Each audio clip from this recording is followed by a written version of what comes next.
pertama di bagian sebelah kanan ada Ida Bagus melawan Gautama. Kita lihat videonya. Halo, perkenalkan nama saya Ida Bagus, profesi saya guru penjas jarang olahraga. Temanya adalah rivalitas dalam olahraga ya. Karena saya guru, saya tuh mau ngebahas tentang rivalitas olahraga antar sekolah. Faktanya setiap ada pertandingan gitu, yang bersaing bukan cuma murid-muridnya, tapi guru olahraganya juga gitu. Dan jujur, dari dulu saya tuh nggak pernah punya rival loh. Bukan karena saya cinta damai, tapi karena sekolah saya nggak punya prestasi gitu. Sekolah lain nggak pernah menganggap sekolah saya tuh rival ya. Gitu. Makanya setiap ada rapat guru olahraga gitu kan, kumpul-kumpul, saya selalu insecure gitu. Soalnya mereka selalu ngomongin prestasi sekolahnya masing-masing, sedangkan saya cuma bisa ngomongin prestasi Real Madrid loh. Dan di sekolah saya bahkan sudah disiapkan lemari piala yang saat ini isinya cuman oksigen, Bang. Kosong gitu, kelamaan puasa gelar. Dan memang jadi guru olahraga tuh susah gitu, apalagi disuruh mencetak atlet ya. Karena dituntut untuk menguasai semua cabang olahraga. Dan saya tuh paling lemah tuh sama cabang olahraga senam. Soalnya badan saya tuh kaku kayak patung Squid Game gitu. Dan masalahnya setiap tahun guru olahraga selalu disuruh menghafal senam baru, di mana senamnya makin hari makin aneh-aneh gitu. Saya pernah dapat pelatihan namanya senam Indonesia bersih narkoba loh. Ini maksudnya pecandu mana yang berhenti make gara-gara hafal senam ya kan? Saya juga pernah dapat pelatihan senam gitu, namanya senam anti korupsi. Gerakannya simple, cuman gelengkan kepala dan lambaikan tangan gitu. Ini lebih ke gerakan mengelak kalau dituduh korupsi gitu kan. Kamu korupsi ya? Tidak gitu. Parah gitu. Ini saya curiga di masa depan nanti akan ada senam jebret gitu. Gerakannya full power seperti Akiwasa. Dan di sekolah saya juga sering banget dapat undangan turnamen sepak bola gitu ya. Sering banget. Sudah tidak terhitung gitu, sudah berapa kali ikut turnamen meskipun win rate-nya 0. Dan yang saya paling keselnya juga ya, setiap mau turnamen pasti selalu diajakin pertandingan persahabatan. Itu pasti saya tolak, soalnya saya takut murid saya kenapa-kenapa gitu. Karena biasanya setelah pertandingan persahabatan pasti berakhir dengan permusuhan. Serius, dan pengalaman murid saya main sepak bola tuh sudah tidak terhitung gitu ya. Sudah nggak terhitung tuh kemarin MU dibantai 5-0 sama Liverpool tuh nggak ada apa-apanya. Murid saya pernah dibantai 10-0. Padahal saya tuh sudah suruh murid saya tuh nabur garam di depan gawang loh, pakai pagar goib, tetap nggak mempan.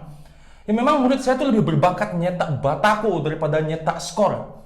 Halo, nama saya Gautama dari Jepara. Rivalitas dalam olahraga itu bumbu, biar pihak yang terlibat itu bertanding dengan sungguh-sungguh. Biasanya karena sebelumnya pernah ada konflik atau memang ada gengsi yang dijaga.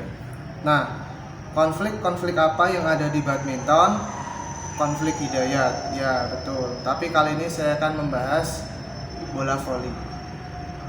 Demi menjaga rivalitas, biasanya sebuah tim akan merekrut pemain bintang. Tapi karena kebanyakan tim bola voli di Indonesia adalah tim buatan sebuah perusahaan, jadi ketika direkrut sebagai pemain, ia juga akan direkrut sebagai karyawan. Biasanya mereka akan ditempatkan untuk melayani customer, karena seperti yang kita semua tahu, pemain voli itu jago nyervis. Tapi meskipun begitu, tetap yang namanya customer service itu yang dibutuhkan senyum salam sapa, bukan senyum salam smash. Kecuali mereka emang kerjanya di dealer motor. Selamat siang Pak, nggak sekalian smashnya? Oh nggak usah Mas, hari ini saya cuma mau servis. Saya mau ganti aki Yuasa. Let's rock your battery. Kalau di tempat saya, voli antar kampung itu demi menjaga rivalitas, para pemainnya sampai rela untuk pergi ke dukun, pasang jimat, katanya biar kencang nyemesnya. Gak heran makanya kalau tiap main tuh sering ada bola yang pecah. Kata yang nonton bolanya beloknya nggak ketebak, makanya pecah. Dikira punchline. Tapi kalau pasang jimat gitu nggak cocok buat orang yang pelupa. Habis main ada nyamuk dijidat, pas ditepok pingsan, jimatnya belum dilepas.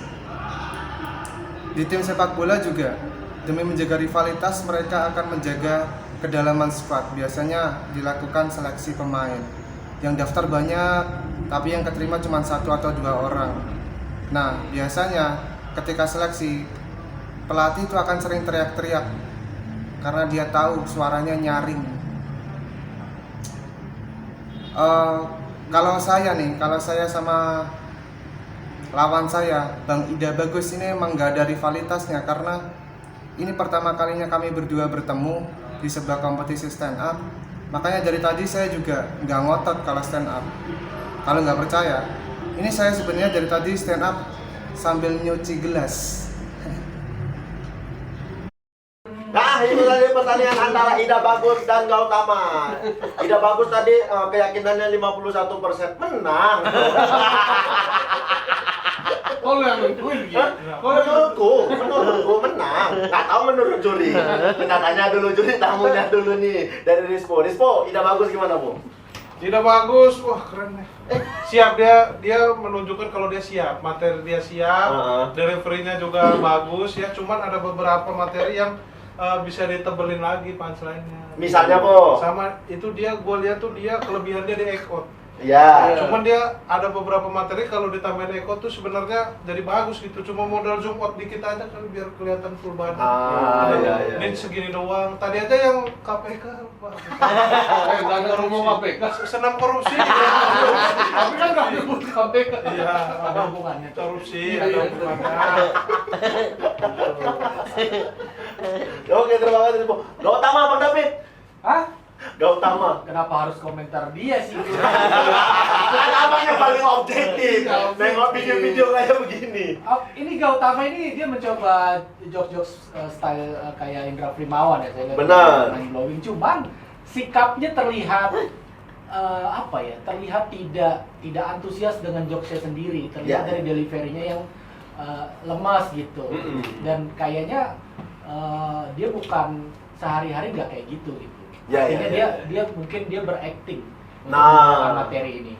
Seharusnya sih dia tetap dengan bahasa dia kalau ngomong sehari-hari di tongkrongan gitu ya, tidak harus style jokes seperti Primawan dibawakan seperti kayak gitu, template jatuhnya, terlihat sekali template kan.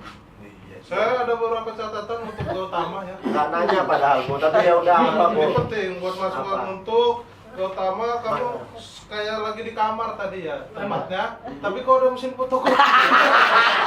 Coba bisa dicek. Itu ada jaket, ada sabut, kok bisa ya kayak kamar kosan gitu tapi punya mesin fotokopi. Ini bukan mesin cetak baju gitu ya? Bukan Kayak mesin percetakan fotokopi baju, itu. percetakan baju. Mesin fotokopi. Ini buat di nyablonnya. Kagak jaket. Itu buat di Kalau nyablon. dipakai mau digini nyamuk.